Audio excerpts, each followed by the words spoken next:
The evening sun dipped behind the horizon as David stepped into his home, his arms laden with gifts. His son Paul rushed to meet him, eyes gleaming with excitement. "Dad, is this for me?"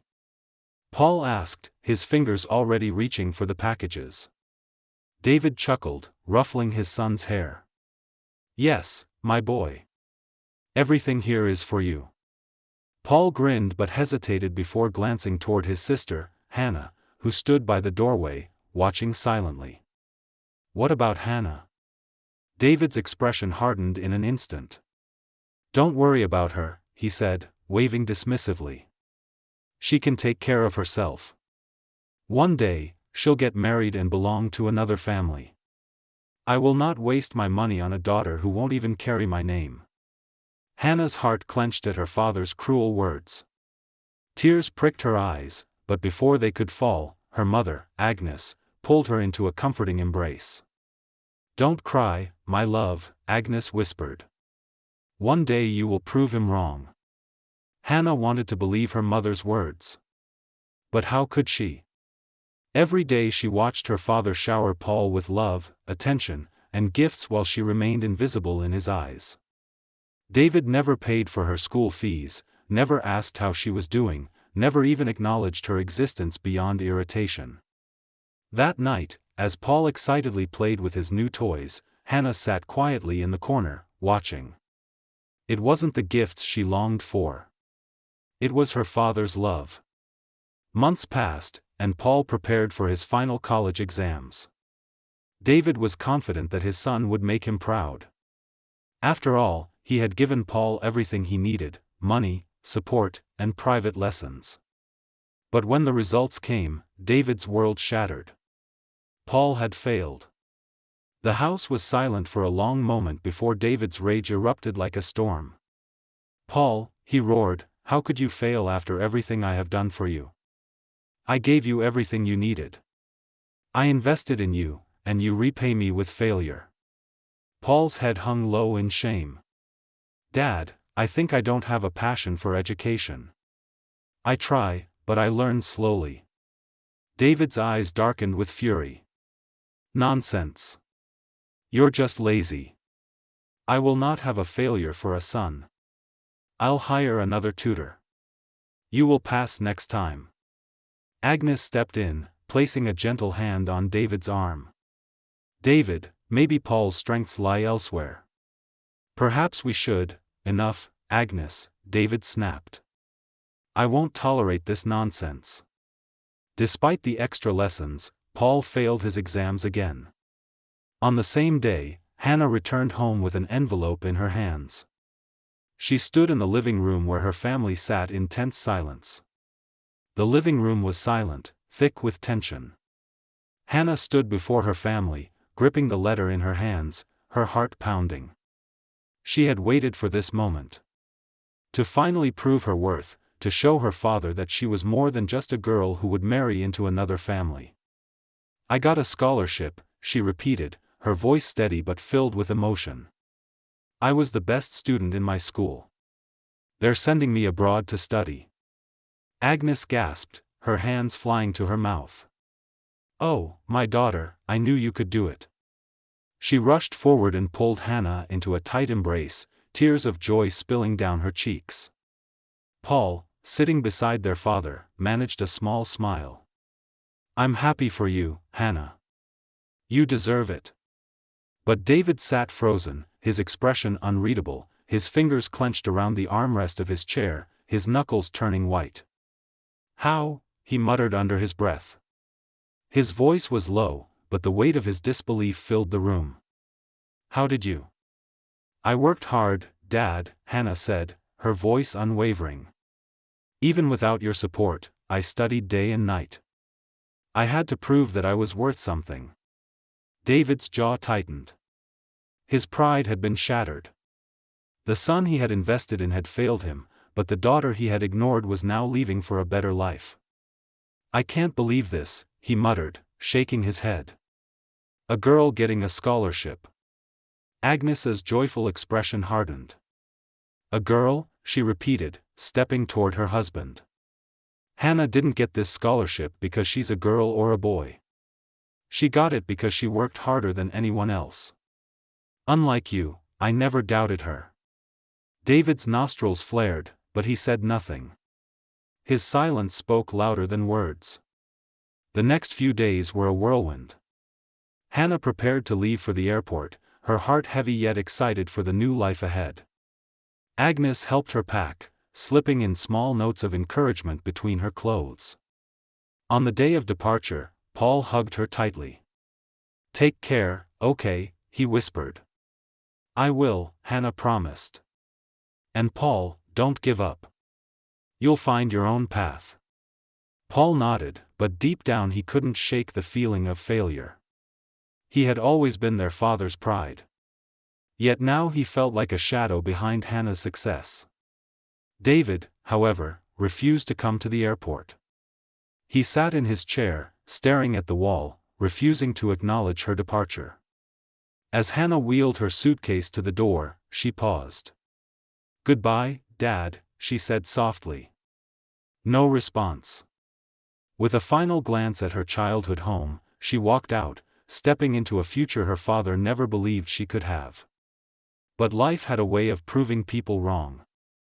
The house felt emptier after Hannah left. Agnes noticed it first, the unsettling silence, the absence of her daughter's laughter, the missing presence of someone who had once fought so hard to belong. But David, he acted as if nothing had changed. Days turned to weeks, weeks to months. Hannah, thousands of miles away, embraced her new life. The moment she stepped into the university in the United States, she felt a sense of freedom she had never known. She was no longer just David's unwanted daughter. She was Hannah, the best student, the scholar, the girl who had defied all odds. Back home, however, things were falling apart. Paul, once the golden child, struggled under the weight of his father's expectations. After failing his exams twice, he lost all motivation. He tried applying to other schools, but without good grades, his chances were slim. One evening, as David sat in his chair, staring blankly at the television, Paul finally gathered the courage to speak. "Dad," he said hesitantly. David didn't look away from the screen. "What is it?" "I don't think university is for me," Paul admitted, his voice barely above a whisper. "I learned slowly. Maybe I should try something else. A trade? A business?" David snapped his head toward his son, his face contorted with rage. "A trade? A business? Are you saying you want to become a common laborer?" Paul swallowed hard. "Dad, I don't think I can keep disappointing you. I don't want to waste your money anymore." David slammed his fist against the table. "You are my son. You have no choice but to succeed. Do you think I worked hard all these years just to have a son who gives up?" Paul lowered his gaze. "But you never treated Hannah like this." The words hit David like a slap. He stood up, his face red with anger. "Don't you ever compare yourself to that girl." He stopped himself, breathing heavily. That girl, Hannah, she had left with nothing. No support from him, no money, no encouragement. Yet she had risen higher than anyone expected. And Paul, his beloved son, That night, David sat in silence, staring at the framed photo of his children on the wall. For the first time in his life, doubt crept into his mind. Had he been wrong all along? Meanwhile, in the United States, Hannah was excelling in her studies. She had met professors who believed in her, friends who supported her, and mentors who saw her potential. But she never forgot where she came from. One night, as she lay in her dorm room, her phone buzzed. It was a message from Paul. "Hannah, I don't know what to do anymore. Dad is disappointed in me. I feel like a failure." Hannah's heart ached as she stared at the screen. Her father had created this mess, but could she help her brother escape it? Hannah stared at her phone screen, Paul's message weighing heavy on her heart. "Hannah, I don't know what to do anymore. Dad is disappointed in me. I feel like a failure. She closed her eyes, taking a deep breath. Paul had always been their father's pride, but now that he was struggling, David was turning his back on him, just like he had done to her. Without hesitation, she called him. Paul picked up on the second ring. His voice was weak, defeated. "Hannah," he said. "Paul," she said firmly, "you are not a failure." He let out a dry chuckle. "Tell that to Dad. No matter what I do, I'll never be good enough for him. I've failed twice. I don't think I'm meant for school." Hannah's heart ached. She had been ignored by their father, but Paul had been crushed under the weight of his expectations. "Listen to me," she said. "You don't have to live for Dad. You have to live for yourself. If school isn't your path, then find what is. What do you want to do?" Paul was silent for a long time. I like fixing things," he admitted. "Machines, electronics. I like understanding how they work." Hannah smiled. "Then maybe university isn't for you. Maybe you're meant for something more hands-on, like engineering or technical work. Have you thought about that?" Paul sighed. "Dad would never allow it." "Then stop waiting for his permission," she said. "You need to start making decisions for yourself." Paul didn't respond, but she could tell her words had struck something in him. After they hung up, Hannah sat in silence, deep in thought. She wanted to help her brother, but she was miles away. Then an idea came to her. The next morning, she reached out to one of her professors, a man who had connections in different industries. She asked him about technical schools or apprenticeships that could help Paul find his path. Back home, things were getting worse. David had grown colder toward Paul, barely speaking to him. The once proud father now avoided his son as if ashamed of him. Agnes tried to mediate, but David refused to listen. One evening, Paul came home to find David sitting in the living room, staring at old documents. He looked up when Paul walked in. "What are you doing with your life?" David asked bitterly. Paul clenched his fists. "I'm figuring it out." "Figuring it out?" David scoffed. "You had everything handed to you, and you failed." Paul felt anger bubble inside him. But instead of lashing out, he simply said, "Maybe if you had supported Hannah, she wouldn't have had to prove you wrong. And maybe if you supported me now, I wouldn't feel so lost." David's face twisted with guilt, but he said nothing. That night, Paul received a message from Hannah. "I found something for you. A technical school where you can learn engineering and mechanics. It's fully funded. If you want it, it's yours." Paul stared at the message, his heart pounding. For the first time in a long time, he felt hope. Paul sat on his bed, staring at his phone screen. "I found something for you.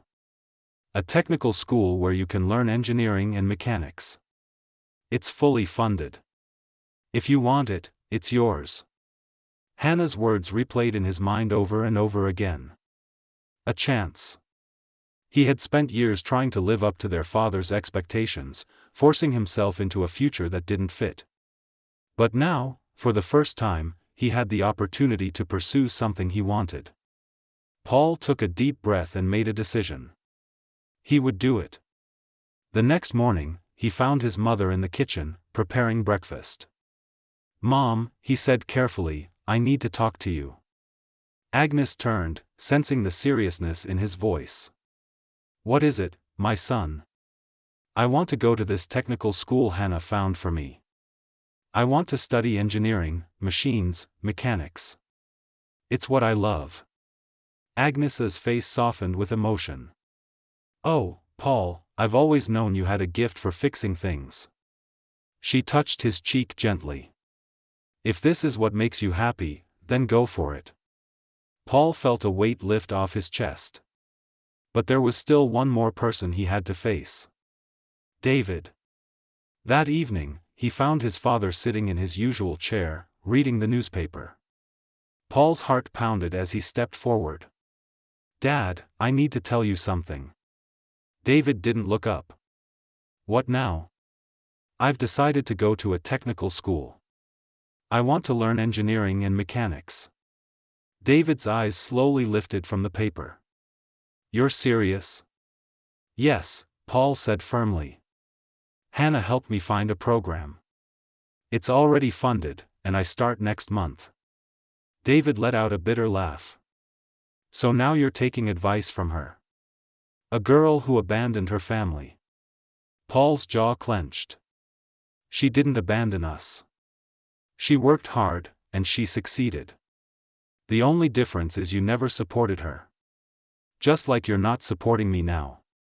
David's face darkened. "I gave you everything, and this is how you repay me?"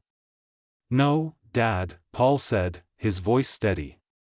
"You gave me what you wanted me to have, not what I needed. You pushed me toward a life that didn't fit me. But I'm done trying to be the son you expect me to be. I'm choosing my own path." David stared at him, speechless. For the first time, his son was standing up to him, not with anger, but with certainty. Paul turned away. "I start next month, whether you approve or not." David watched as his son walked away, a strange emptiness settling in his chest. First Hannah had proven him wrong. Now Paul was doing the same. For the first time in his life, David began to wonder. Had he been the failure all along? David sat alone in the living room, his mind clouded with frustration and confusion. The echoes of Paul's words still rang in his ears. "You gave me what you wanted me to have, not what I needed." For years, David had believed he was doing the right thing, investing in his son, ignoring his daughter. He had always thought he was securing the future of his family by focusing on the child who would carry his name. But now both his children had proven him wrong. Hannah, the daughter he had rejected, was thriving abroad. Paul, the son he had placed all his hopes on, was walking away from his expectations. For the first time in his life, David felt something foreign. Regret. Days passed, and Paul prepared to leave for technical school. Unlike before, he felt hopeful, excited even. He no longer had to carry the burden of trying to please his father. Agnes was proud of him. But she noticed the way David watched from the sidelines. She saw the storm in her husband's eyes, the realization that he had pushed both his children away. One he had given everything to, he was crumbling right before his eyes. One evening, she sat beside him. "David," she said gently, "it's not too late." David scoffed.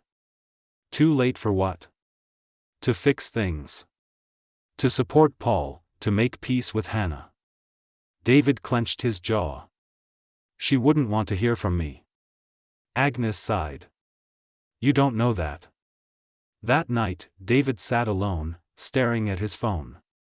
He scrolled through old messages from Paul and Agnes, but there were none from Hannah. Not one. It wasn't that she had never sent him a message. She simply never had a reason to. Finally, he did something he never imagined himself doing. He typed a message. "Hannah, I know I don't deserve your forgiveness. But I just wanted to say I'm sorry." He hesitated before pressing send.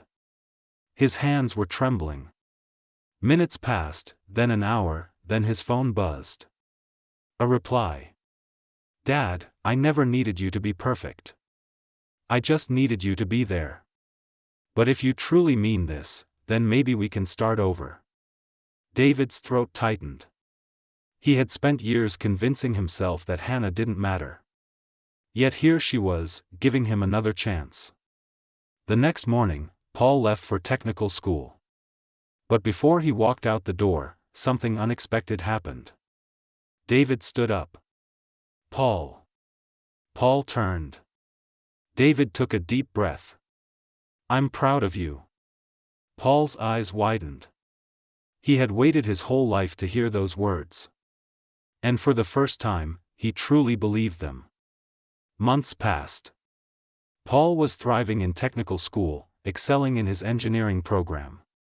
For the first time in his life, he felt like he was exactly where he was meant to be.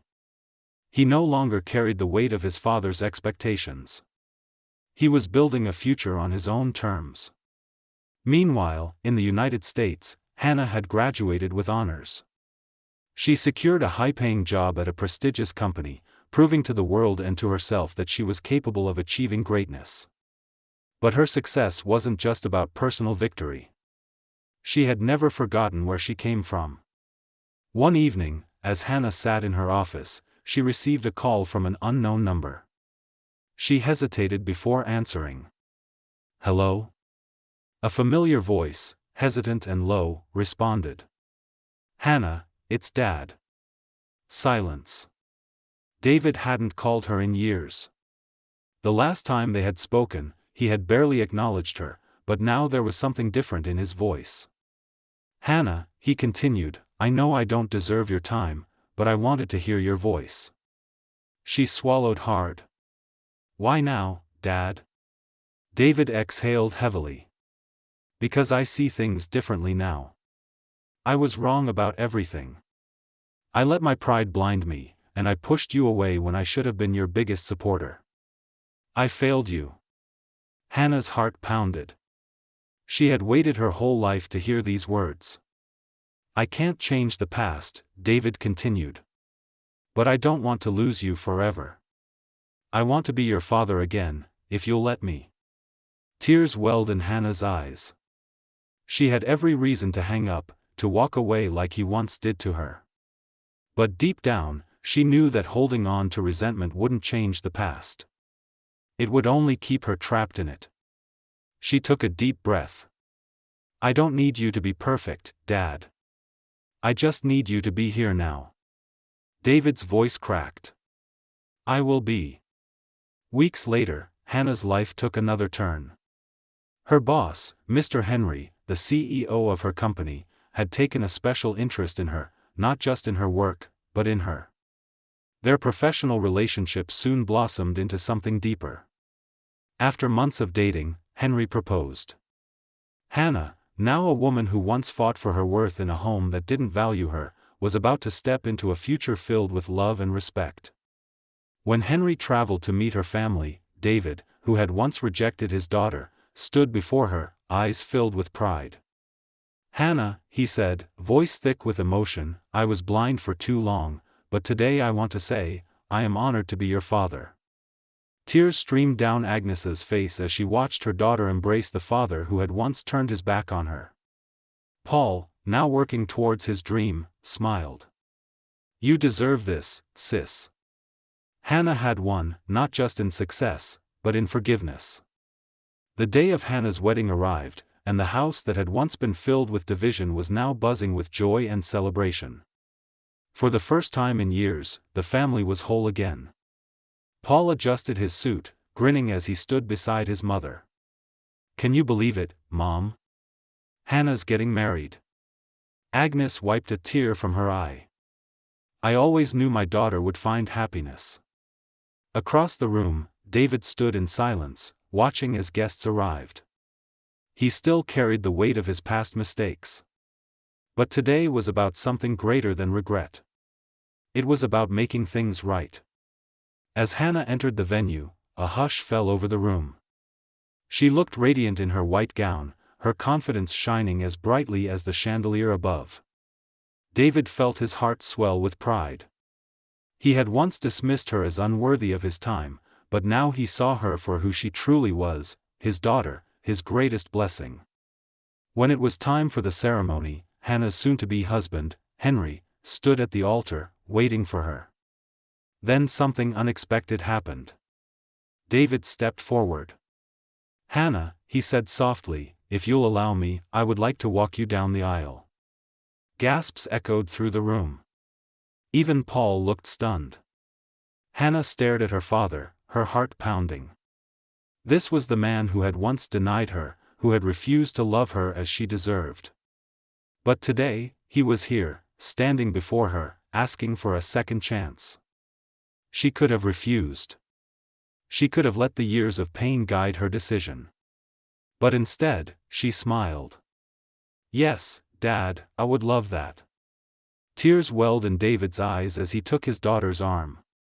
As they walked down the aisle, he felt something he had never felt before.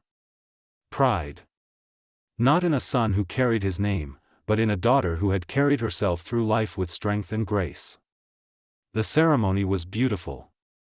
As Hannah and Henry exchanged vows, Paul whispered to his mother, "She made it, Mom. She really made it." Agnes nodded, her heart full. Later that night, as music filled the air and guests celebrated, Paul pulled Hannah aside. "I have something for you," he said, handing her an envelope. Hannah opened it and gasped. Inside was a letter, an acceptance into a prestigious engineering apprenticeship for Paul. "I did it, Hannah," he said, smiling. "Thanks to you." Hannah's eyes filled with tears as she hugged her brother tightly. Their father had once believed a daughter was a burden. But tonight, as David watched his children laugh and celebrate, he realized the truth. His daughter had saved their family. And at last, they were whole. Thanks for watching. Please like, share, subscribe, and tell us where you are watching us.